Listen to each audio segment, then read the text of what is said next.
Hi, I'm Pete, and welcome to Just a Few Acres Farm at an estate sale someplace in the northern Finger Lakes of New York. I don't remember the name of the estate, but they got a whole lot of old farmhouse here, letter series, 100 series, wheatlands. Yep, they got it all running here before the auction starts, and there's all different colors here too.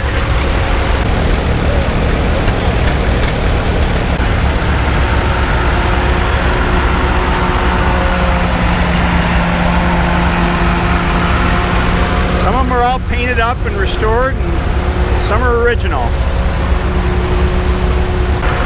Here's a nice original 300. This is the kind of tractors I like to get. And guess who joined me? Yep, it's our day out. We have more H's and M's and A's here than you can shake a stick at, a whole bunch.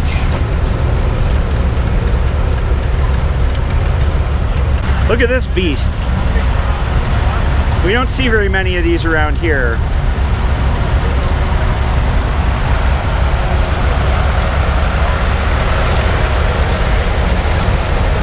Somebody added two-way hydraulics on it. Here's an H, or Super H, with an old trip bucket loader on it, with manure forks. KCA? Not sure.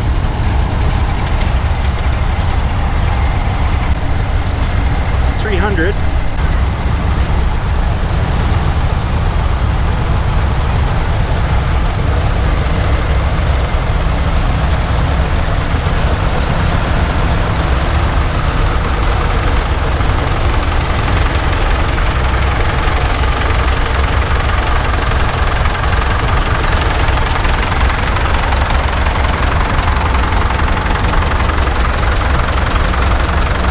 This may be the newest thing here.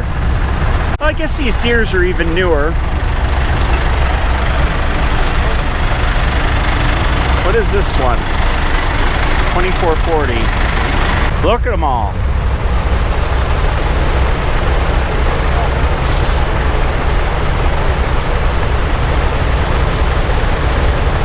I think that's the way this is going to go down is they're going to auction it off in the building on a video screen, which I'm not a big fan of, but they got a ton of small stuff, estate dishes and household furnishings that they're going to do in there.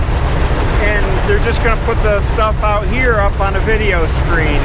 Not typical, but this auctioneer is used to doing more of that kind of stuff, estate sales, not so much farm sales. What do you think, Hill? Which one should we buy? You gotta be careful with what you bid on, I think. Maybe one of those green ones there. Oh, look at this.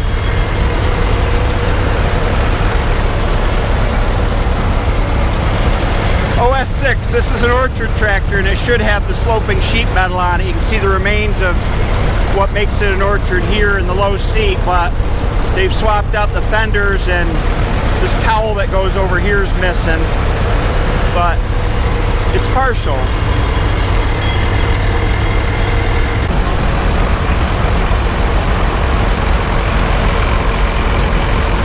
Well, they put a 3-point hitch on this one. No, it's a 2-point.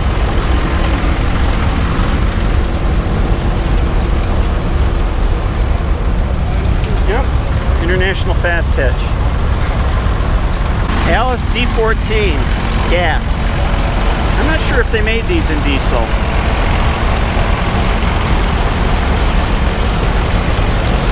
Case SC.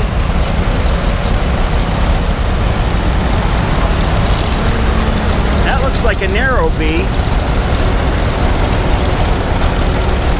Big 70. I'd be interested in this. I'm a collector. It's sort of restored.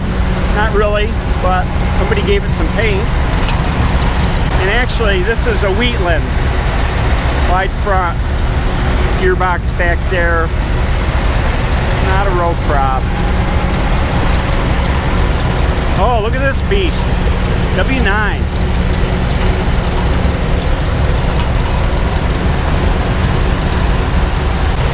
50 cubic inch 4-cylinder, if memory serves me. What? You gotta be careful. Look, it's leaking antifreeze. Oh yeah. Yeah. I don't think a lot of these tractors have run in a while. Somebody told me they had to buy like 80 batteries for them to get them all started. There's just so many tractors to see here. Wowie. They just keep going. Super C. No fast hitch, just a drawbar. It's all up to Hilarie today what she wants. We're in trouble now.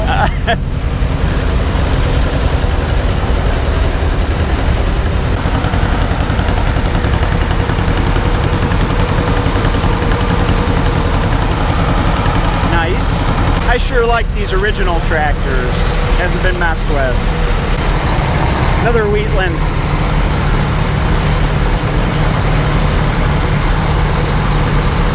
Wow, look at the hydraulics on it. Oh, it's got to pump up the crankshaft. Live power. Super W6, and somebody put two-way hydraulics on it. What?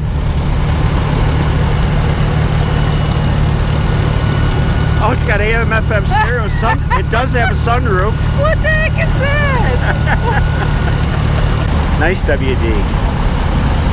I guess it all depends on what you're looking for. I like tractors that are original because I have kind of a clean slate, a new slate. Ones that have been restored, I don't know what's been done to them and what's not. They may look nice in a new coat of paint, but who knows what's underneath. I was just looking at this winter wheat. Beautiful stand. All the way around here. Oh, and they got old stuff over here for sale. What, hell? Buy something out of the weeds if you want. It's got a tag on it. Well, I already have one of these. This, I thought it looked familiar. yeah, it's a 2-bottom fast hitch plow. I have one for the Super C. Donor tractor. An H. With a factory wide front on it. W4 special edition flat nose. Somebody did some pushing with it. Additional hydraulics, two-way. Oh yeah, tank. Yeah, flat tires. Yeah, it's an orchard. It's got an orchard hood on it at least. And the most important thing about an auction. Lunch. It's here. Yep. Super 66.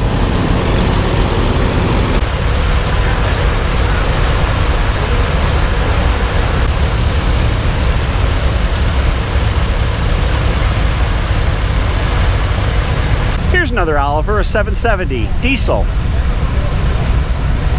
Here's a sawmill for bucking logs. Wisconsin 4-cylinder air-cooled engine. Pretty cool.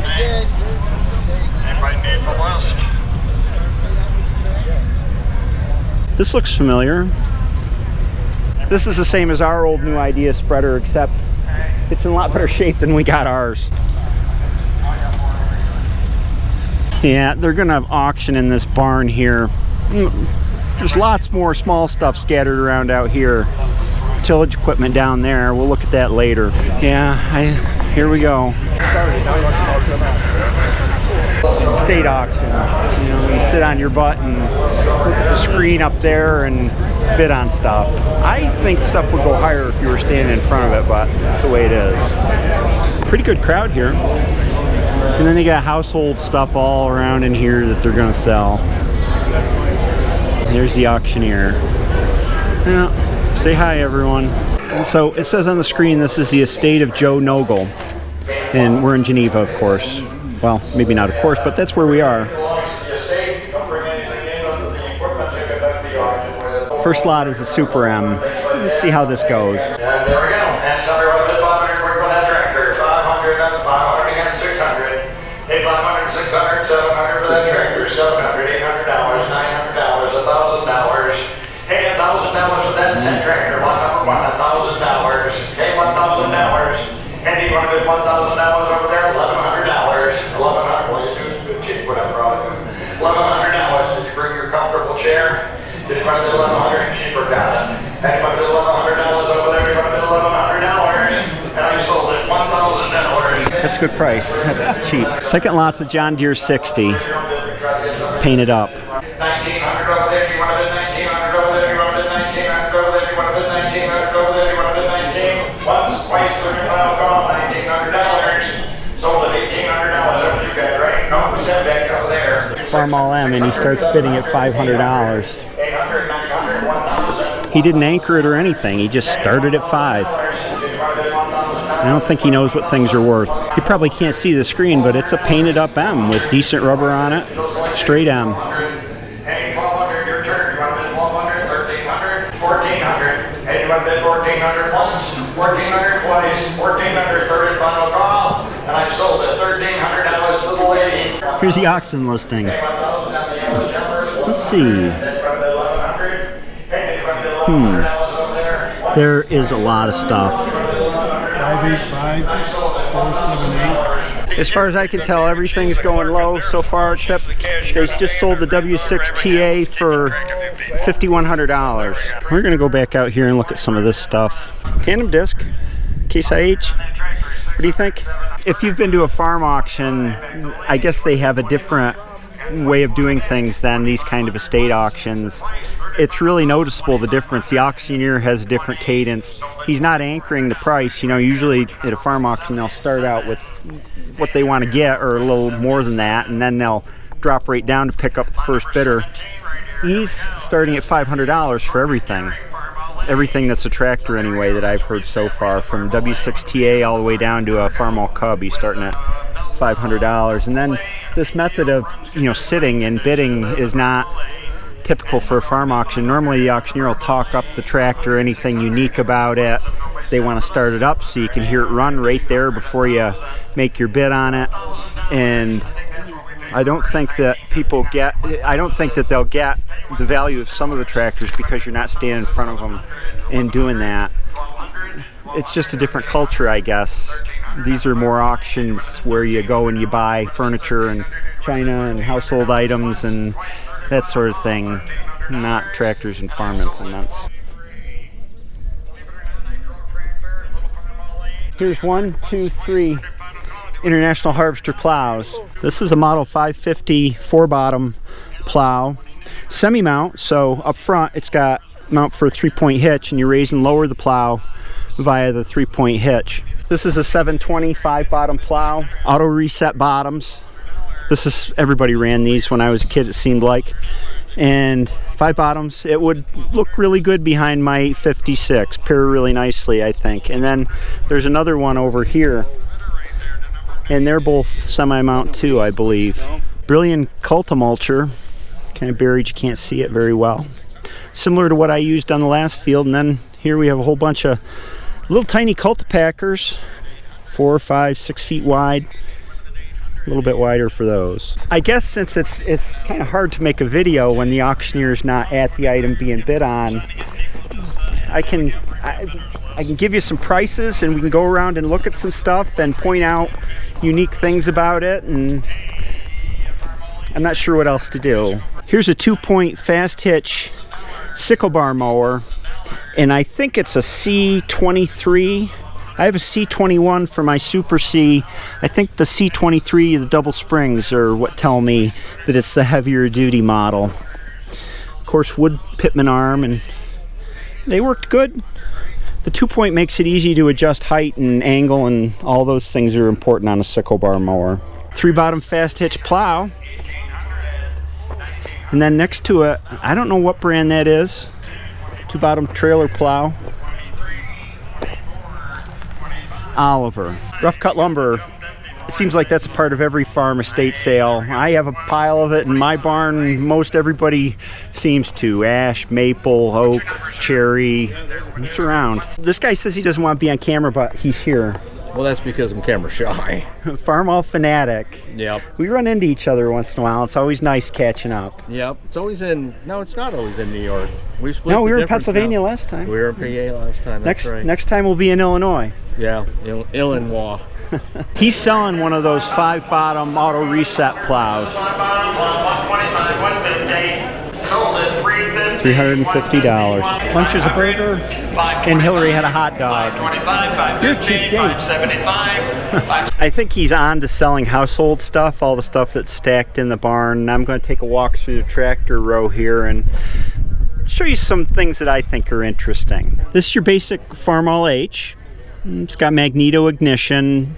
It's got the tall oil filter, which is early H. Later H has had a shorter filter. And if you look at the serial number here, you probably can't read that, but it's 5977. First H was 501, first production H 501. So this makes it a 1939 H, the first year of production. Originally this would have been a distillate tractor, so this manifold would not have been here. This is just a gasoline manifold. I believe in the first years of production H's, that's all they came as gasoline start, distillate run tractors, and distillate's a heavier fuel like kerosene, you got to run it hot. Had a special manifold, had shutters in the front to keep the engine hot. And that's what this hole in the hood here is that nothing is occupying. Is this is the main fuel tank, which would have been kerosene, distillate, whatever you want to call it. And kerosene and distillate is really two separate things. And then the starting tank was here, just like on my MD. This was the gasoline tank. So you'd start it, warm it up on gasoline, switch it over to the distillate when it was hot, and then before you shut it down, you had to make sure. This isn't the original sediment bowl either, because it would have had another outlet on it, or another inlet for each fuel tank. But you had to make sure to switch it over back to gasoline and get the carburetor full of gasoline before you shut it down, or else you couldn't start it cold on distillate. So this tractor, is a lot of tractors this old are. I mean, this tractor's what, 39 to 2025. It's old. They get switched out. Various things get switched out. Of course, they started just running gasoline sometime probably in the 60s. It became prevalent to get rid of the distillate as the prices of things changed. But it still has the original seat, which was unique to early H's, and it has this original PTO unit. At least I think this is an original. The PTO unit changed. Somebody might have swapped this out for later. My H originally had a smaller diameter PTO shaft on it, and I had to swap mine out with a later unit. The seat with the notch in the deck here is unique to the early H's. There are other minor differences, like instead of having a switch, starter switch up top mounted to the tree here or up here, they had a foot switch. And this would originally have a spring on it to retract it, but that's gone. That pushes the starter switch down here. Also, I believe the magneto kill would have been different. It would have been a mechanical linkage, like a choke almost, that comes back up here and you'd pull on it to ground out the magneto. So often when you deal with an object that's this old, it has multiple lifetimes. It's original, and then people update it for various reasons of utility, and it isn't really original anymore, aside from the paint, which is not original, and that's okay. I think it tells a story of what was and what it is now. It's one of the things that makes this hobby interesting. This is a later H. See the shorter oil filter? I didn't even look at the serial number, but you know, because of that, it's a regular H. It's not a super H, but it's been retrofitted with disc brakes. And I think that probably these are M&W, but I'm not sure. Here's a Farmall M. Its serial number's in the 181,000, so I'm just guessing that would put it someplace probably in the late 40s without checking the list. And it's been modified similarly to the H, really. I mean, you upgrade things for utility. Somebody put an aftermarket live hydraulic pump on it, which runs off the timing gears in front here, and these kits were available. It's got a distributor on it, which I imagine was an option in the late 40s. And then, in addition to the live hydraulic power, they've got a two-way valve hooked here. I've never seen one hooked like this. It looks like it was made for that purpose with this, so that it can work off of the original lever, and you're not mounting a spool valve up top here where it can be in the way. And then for a reservoir, they just piped it into the original reservoir, which, you know, the pump sits here, the original hydraulic pump, and it's got the reservoir right in here, and so they're using that for the hydraulics. So live hydraulics was a big deal if you didn't have them, and you added them. Somebody added an hour meter, which probably runs off of the coil or the distributor, And that helps, you know, when your service interval is and how much you've put on it this year. And just like that H, remember, main tank, starting tank, this one had a starting tank on it too, right here where this hole's been blanked off. So this tractor originally ran on distillate but started on gasoline. And again, this manifold has been swapped out. This is a gasoline manifold. The problem with the original distillate manifolds was they had a heat exchanger in them when you could control the heat exchanger so that it would circulate exhaust gases near intake air to preheat the intake air. It was a complex casting and it was prone to cracking with expansion, heating up and cooling down repeatedly, and so they got swapped out. Very few of them survive. In fact, they're pretty pricey if you go looking for a used one. Orchard tractors like this are usually kind of an extreme example of that later modification. Orchard tractors are popular up where we are in New York because there's a lot of apple orchards in this part of the state, so the fenders that slope so you can go between rows without breaking branches and getting caught on things was important. But as the tractor aged and you ran into things and things got all dented up, well, it was a lot easier to just remove those fenders than repair them, and so it got a set of clamshell fenders instead of the originals. The exhaust used to come down and actually go out underneath, but when it came to replacing that, you could look, they hacked a hole in the hood. It should have come out, I believe, in here and then come down back. And farmers are people of extreme pragmatism, and so when it comes to fixing something just to get it usable, they tend to take the easiest route. We're getting ready to go, and it turned out to be a nice day. It's nice and warm outside. It was great to get off the farm. It was great to bring you. Hilarie seldom wants to leave the farm. And geez, there were some awful good buys here today. Stuff went really cheap. So I guess you would call that a buyer's market or a buyer's auction. I have another bigger auction that I'm going to in just a couple days, the Martin auction, which is a couple towns over from here. I'll be back up here, and I think there will be more of a variety of implements and tractors and other stuff, and a typical auction with the auctioneer at the machine, selling the machine, talking it up, all that, which I enjoy a lot. I hope you enjoyed this video. And we had a good time. Yes. Yeah. We'll see you next time.